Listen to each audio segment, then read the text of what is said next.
Bonjour mes étoiles, bienvenue sur ma chaîne, c'est Lisa. On se retrouve aujourd'hui pour faire le défi tag gothique de Sophie Créa. Donc c'est le défi numéro 4 si je ne me trompe pas. Et l'idée vient des hobbies de Nadou. Donc je vous mettrai tout ça en barre d'informations, hein, bien entendu.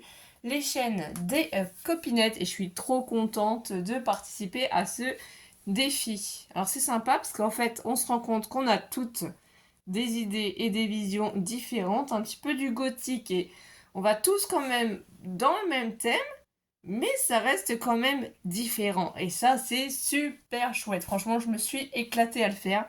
J'ai cherché dans mes caisses de scrapbooking qui sont sur le thème Halloween. Et oui.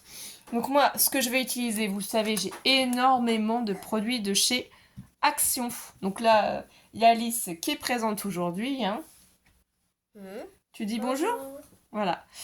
Du coup, je vais utiliser ces dies de chez Action. Vous avez peut-être la chance de les avoir aussi. Moi, j'adore. Franchement, c'est un duo, enfin un trio même, hein, parce que du coup, voilà, que j'utilise énormément. Ensuite, qu'est-ce que je vais prendre aussi? Alors ça, c'est chez Globaland que j'avais commandé ces produits. Hein. C'était pas en partenariat avec eux, c'est moi qui avais fait une commande toute seule aussi. J'avais pris beaucoup de tampons sur le thème d'Halloween. Et c'est celui-ci de tampon que j'ai pris. Je l'ai ancré avec ma Versafine noire sur une base de papier blanc. Je me suis ensuite amusée à détourer, tout simplement. Hein. J'ai ancré aussi les côtés pour pas que le blanc se voie. Vous voyez, j'ai mis du 3D derrière. Donc jusque là, voilà. J'ai préparé un petit morceau de dentelle noire. De toute façon, vous aurez vu l'image avant. Hein. J'ai fait du coup un tag en noir. Et par-dessus, je l'ai fait en gris. Et c'est le gris après qu'on va travailler surtout. J'ai préparé aussi des petits strass comme ça qu'on trouvait chez Action. Je pense que peut-être il y en a encore aussi. J'ai utilisé aussi pour faire les rebords du coup celle-ci parce que c'est aussi grâce aux copinettes en regardant leurs vidéos que j'ai vu qu'elles utilisaient leurs petites angles de chez Action. Et moi j'y pense pas pour faire les fonds. Donc là je suis à fond dedans. Donc voilà. Ça c'est bon. La planche de tamponnage, je vous l'ai déjà montré. Ah oui, voilà. C'est ceux-là. Les Jewelry Stickers, vous appelez ça. Et du coup, ceux-là aussi.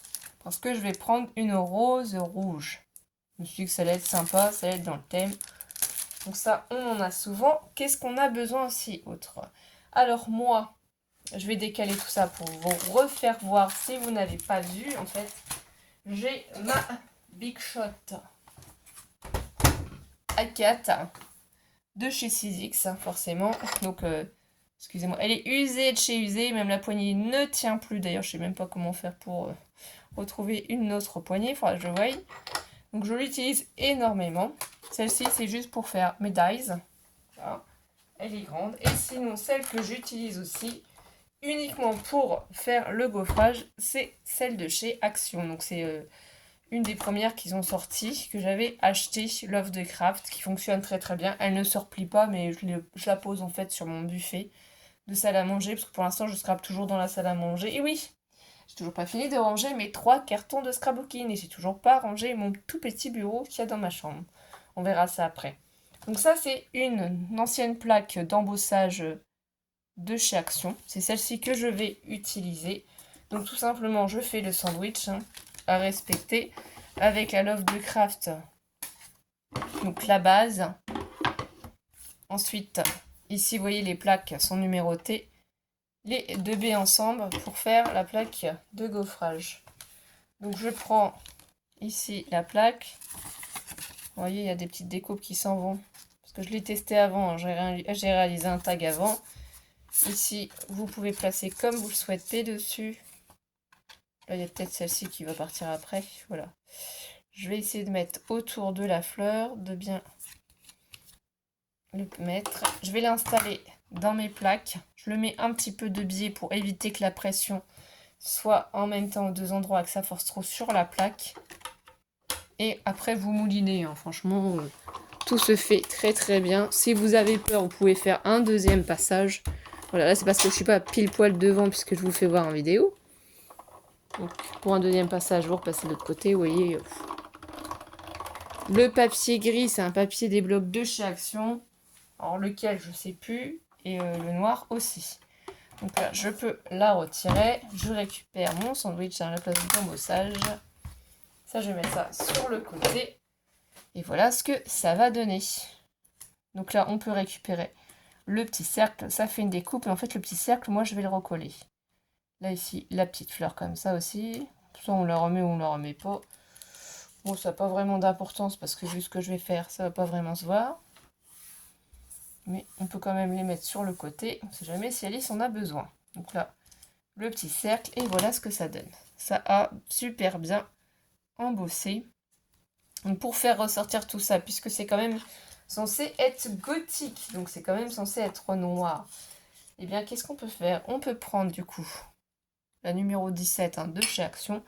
Et tout doucement, on va venir, voilà, vous voyez, frotter légèrement notre papier pour en fait ancrer, voilà, on va ancrer les motifs et ça va les faire ressortir. Donc il faut vraiment faire glisser vraiment tout doucement notre encre.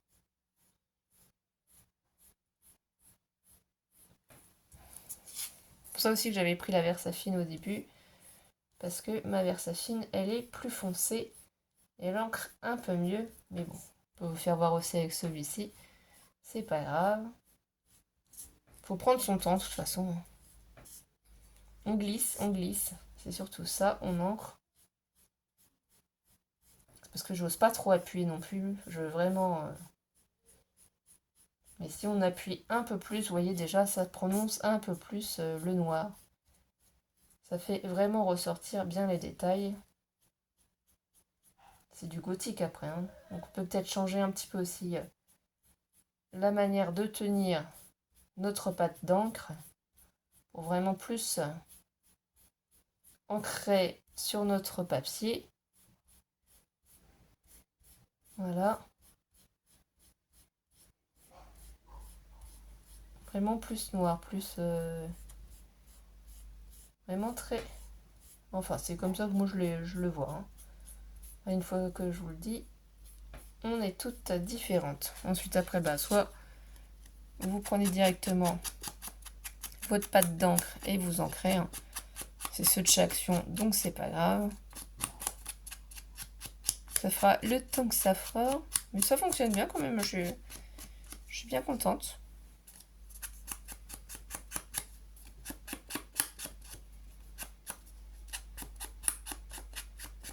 Après, c'est encore peut-être un peu clair hein, pour mon goût. Donc, je vais peut-être reprendre quand même la Versafine noire pour remettre un petit coup dessus. Je vais vous montrer. Hein. Sinon, avec votre pâte d'encre Versafine noire, c'est pareil. Vous voyez la différence tout de suite? Avec ceux de chez Action, avec la Versafine noire, tout de suite, ça colore beaucoup plus. Voilà. Ça fait beaucoup mieux ressortir nos dessins et nos formes. Après, je nettoierai bien sûr ma base de tapis. Ici, c'est pas grave si c'est un peu taché, parce qu'en fait, je vais y mettre de la dentelle, donc ça se verra plus. Et sinon, vous pouvez, avec votre doigt mousse, comme ça aussi, ancrer la petite partie. Donc là, je vais prendre pour enlever tout de suite l'encre Versafine. Et vous essayez d'ancrer comme ça. Hein. Les petits rebords, ici aussi. Pour vraiment tout soit ancré, tout soit noir. Et vous voyez, vous pouvez redonner un coup. Alors, quand on gaufre le papier, bien entendu, faites attention, parce que du coup, on le fragilise quand même. Hein. Et plus fin, plus... Voilà. Vous vous en mettez un petit peu sur les doigts aussi, comme moi. Mais bon, ça c'est normal, c'est le scrapbooking, il ne faut pas s'inquiéter. Ensuite, ici, qu'est-ce qu'on va faire? Alors, on peut coller déjà notre base sur le taille. Moi, je prends de la colle liquide, celle de chez Action, la Tati Glue, qui est dans mon petit tube de précision de chez Action. Moi, franchement, ça fonctionne très très bien, il n'y a pas de souci. Après, ça dépend de l'utilisation, ça dépend comment vous en servez. J'ai pas de soucis, franchement, j'ai fait plein d'albums, ça s'est pas décollé, donc après, je sais pas. Je peux pas expliquer pourquoi certaines ont des soucis avec cette colle et d'autres pas. Moi, j'en ai pas. Donc, je continue à l'utiliser. Je le retourne. Et je vais le positionner. Je regarde les angles. Voilà, comme ça. Je vais le retourner gentiment et avec mon plioir, tout doucement, je vais essayer d'appuyer un petit peu derrière pour faire adhérer ma colle. Je n'ai pas envie d'appuyer directement dessus. Vraiment tout doucement pour juste faire adhérer la colle. Je ne vais pas appuyer comme d'habitude. Je vais retourner et voilà. Pour mettre ma dentelle ici, tout simplement, je vais prendre mon scotch double face rouge. Je vais en mettre un morceau au ras ici. Donc là, je vais appuyer sur le côté. Et après, je vais couper ce qui dépasse. Là, ici, je vais bien appuyer. Et prendre mon ciseau pour couper le scotch aussi. Voilà. Donc c'est cette magnifique petite dentelle noire. Je ne sais plus qui me l'a offert. Elle est trop jolie. Je ne sais pas franchement où ça avait été acheté, mais c'est magnifique. J'adore. Elle est sublime. Elle est sublime. Là, je vais regarder à peu près comment ça se met. Je vais en mettre ici à peu près. Je pense que ça doit être à peu près là. On aurait peut-être pu aussi mettre une colle exprès pour la dentelle. Hein. Si vous avez, peut-être certaines personnes vont mettre de la colle chaude. Moi, la colle chaude, c'est pas que j'aime pas, hein. J'aime bien, mais entre nous, souvent je me brûle les doigts. Voilà. C'est ça. Et faire en vidéo avec la colle chaude, c'est pas toujours. Donc là, je prends ma dentelle et je vais simplement la poser et couper le surplus. Elle est trop jolie, je trouve. Déjà, ça donne l'accent sur notre taille. Je retourne et je coupe ce qui dépasse. Comme ça, en plus, j'utilise pas trop de dentelle. Vous voyez, il n'y a que ça. Hein. Franchement, là, j'ai un peu mal. J'essaie de bien la couper et comme ça, je peux la réutiliser. Franchement, c'est super joli. Je sais pas ce que vous en pensez là déjà. Je vais prendre du coup ça ici, mon petit tamponnage. Je vais tout enlever et je vais mettre l'accent sur le crâne. Donc pour mettre l'accent sur le crâne, on va utiliser le Glossy Accent, bien entendu. Alors ça, il faudra que je regarde aussi dans une vidéo, je crois, d'Aurélie Craftsman Studio. Elle avait dit qu'elle avait acheté un produit similaire au Glossy Accent, qui était vendu en tube beaucoup plus gros et qui avait l'air d'être identique. Donc je ne me rappelle plus ce que c'est. Je ne sais pas si j'ai fait la capture écran pour tester. Peut-être que aussi, parce que c'est franchement j'adore le Glossy Accent, j'en achète beaucoup, mais c'est compliqué pour se faire livrer, suivant là où on les achète. Il faut s'y prendre quand même un peu à l'avance, hein, avant qu'on n'en ait plus. Donc moi, je vais positionner mon petit personnage comme ça. Voilà. Parce que ça fait comme si ça faisait une suite en fait avec la table. Ici, on a ce petit cercle là. Je vais le coller. Je remets le rond, hein. Il est gris, mais en fait, je vais l'ancrer tout en noir.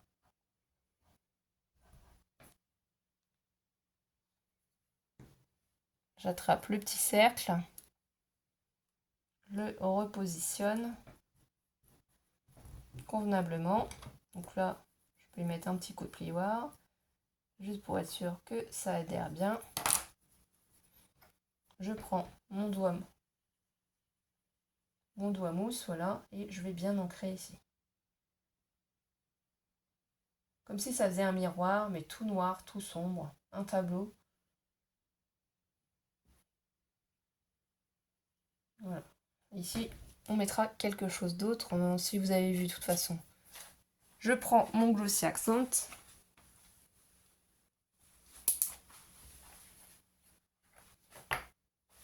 Et je vais en mettre sur le crâne. Alors là, c'est bouché, ça m'arrive souvent. Je prends l'aiguille et je le débouche. Pas grave, je remets l'aiguille Ici, je vais faire attention à bien en mettre sur le crâne. Faudra laisser sécher par contre, hein, c'est juste ça le petit hic. C'est que ça demande un temps de séchage. Voilà, c'est vraiment le crâne que je veux qu'il ressorte par rapport aux fleurs. Ici, je vais en mettre un petit peu du Glossy Accent parce que je vais coller un strass rouge. Donc ici, je vais prendre de la rose rouge.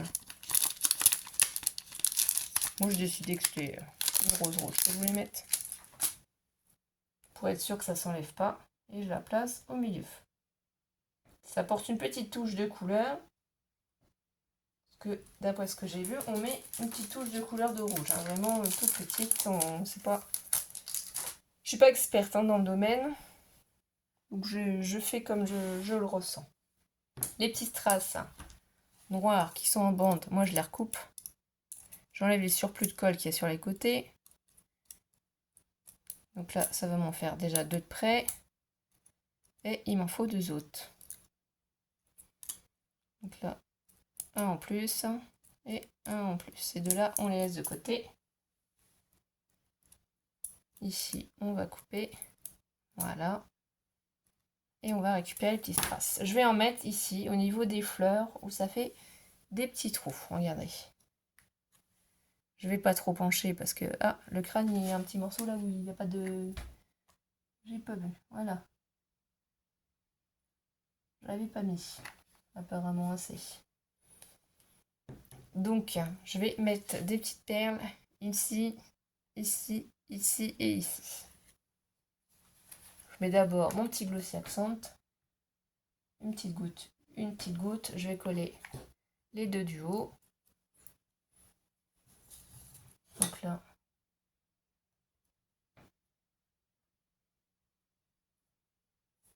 j'appuie,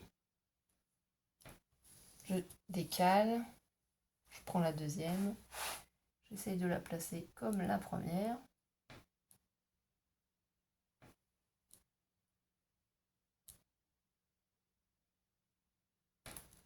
J'ai les deux du bas à faire, je trouve que ça fait ressortir un peu plus. Hein, ça fait, Vous me direz ce que vous en pensez en vidéo, hein, si j'ai réussi le défi, les copinettes. J'espère. On verra bien. Et normalement, lundi, on a un prochain défi à faire. Je ne sais pas quel sera le prochain défi. On a hâte quand même de le savoir. Ça nous stimule au niveau de la créativité. Hein. En plus, c'est rigolo parce que j'ai l'impression qu'on a toutes en fait, pris le temps de faire nos recherches pour celui-ci de tag gothique. Et que du coup, on a pratiquement toutes fait cette vidéo en même temps, quoi, en simultané, quoi. Et qu'on les a mis sur nos réseaux. J'espère que voilà, là ça va aller. Qu'est-ce qui nous manque encore? Du coup, j'ai pas fait ici. Je prends une petite chute tout simplement de ruban. Alors je sais pas, je vais peut-être prendre cette dimension-là. À quoi ça correspond? Je pense qu'en prenant 10, c'est bon quoi. Voilà. On va prendre 10 cm. Je vais le passer dans le ruban ici. Je passe juste un côté. Je vais faire revenir l'autre côté. Et je vais assembler toutes les deux. Je vais prendre, pour pas que la ficelle continue à s'effilocher, je vais essayer de les coller ensemble, j'aimerais bien. Je vais prendre mon petit briquet. Là, je suis pas dans le champ de la caméra. Je vais essayer de monter tout ça. Alors, voilà. Et là, je vais brûler un petit peu. Si j'arrive à les coller ensemble, ce serait sympa. Ensuite, je me remets bien comme ceci. Voilà, ils sont collés ensemble. Je vais prendre un peu... mince, ça s'appelle comment ça déjà? Oh, c'est du ruban organza. Voilà, je cherchais. Je prends par exemple mon Glossy Accent et je vais faire un petit nœud avec. Une petite touche de blanc. Bon, j'ai pris trop hein, d'organza. Là, j'en ai pris beaucoup trop. Hein. Prenez-en moins quand même. Donc ici, la technique, c'est soit vous formez déjà vos deux boucles comme ceci et vous les tournez toutes les deux. enfin, l'une sur l'autre, comme ça, pour faire un nœud beaucoup plus simple. Hein. Je crois que c'est Christine, la chaîne des crispations, qui avait fait voir ça en tuto pour faire les nœuds les plus simples. Il faut juste qu'après j'arrive à bien le placer, bien le ressortir, parce que là pour l'instant ça me plaît pas comment les petites fées... Ah et bien on recommence, c'est pas grave si ça nous plaît pas. Ça me plaît pas, alors je recommence. C'est juste le petit nœud qui va me poser le plus de problèmes, vous vous rendez compte? Ça. Alors celui-là, on va le retourner comme ça. Et c'est celui-ci qui va venir par là, si j'arrive à l'attraper. Je vais réussir à obtenir le nœud que je souhaite quand même. Je vais tirer, parce que là, il y en a beaucoup trop. Là, ça s'est entortillé. Moi, je veux pas que ce soit entortillé. Là, on voit trop les ficelles. C'était pas les ficelles que je voulais voir. C'était mes nœuds. Donc, je vais vraiment tirer dessus pour vraiment faire des plus petits nœuds. Un tout petit nœud. Je voudrais un nœud beaucoup plus petit encore, parce que là, il me plaît pas. Voilà. Et donc là, je vais couper les petits rubans. Je prends votre ciseau par contre. Je vais essayer de les couper à peu près pareil. Et je vais, pour éviter que ça s'effiloche, prends le briquet. Faites attention à cette étape quand même. Hein. Pensez aussi qu'il y a du glossy accent. Voilà, c'est juste pas pour que ça continue. Et si la finition est pas... Non, on s'en fout, c'est du gothique. Et je pourrais même peut-être y mettre un petit peu de glossy pour éviter que ça bouge derrière. Voilà. Comme ça, le bloquer. Qui colle. Qu'il reste collé. Du coup, je vais vous faire voir le premier que j'ai réalisé et que je vous ai fait voir en photo. Parce que là, je ne vais pas le soulever. Il est à l'identique. Voilà. Quand le glossy accent est sec, voilà ce que ça donne. Donc ça fait ressortir le crâne. Bah, j'ai adoré faire ce petit défi, c'était trop sympathique. Et j'espère que vous avez passé un bon moment avec moi. N'hésitez pas à mettre des petits pouces en l'air, des petits commentaires. Voilà. Merci à tous et à toutes. Bisous bisous mes étoiles.